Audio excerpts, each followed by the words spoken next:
Ayan, tara magluto tayo ng ginataang kalabasa. Mag-isa tayo ng 2 bawang.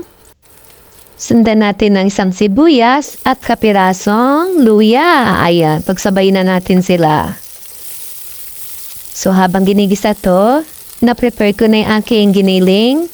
So yung giniling ko yun, napakita ko dati, no? Naka-freezer siya, nakahiwa na siya, into sizes. So yun na ilalagay ko rito para pang sahog. So ito na siya, kumuha ko ng 2 strip. No need to yung ibababad sa tubig, hindi na kailangan. So ayan, ginisa ko na siya, sinunod ko na yung kalabasa.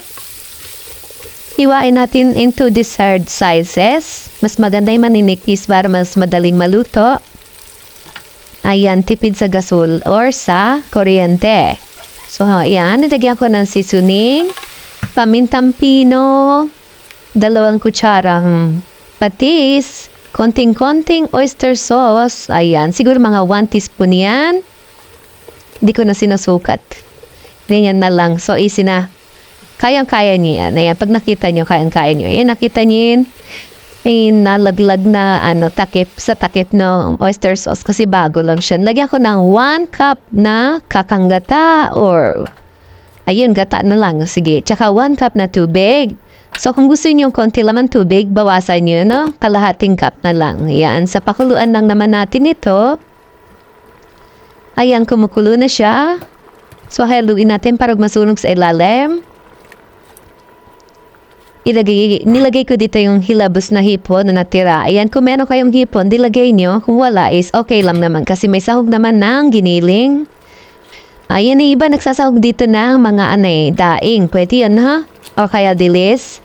So, okay naman. Nilagyan ko to ng ginisa mix konting-konti lang. Mga half teaspoon. At nilagyan ko ng siling haba. Ayan, kung gusto niyo maanghang, putulin niyo yung sili eh. Ayan lang naman, madali lang naman, no? So yan, pakuluan hanggang sa lumambot yung kalabasa.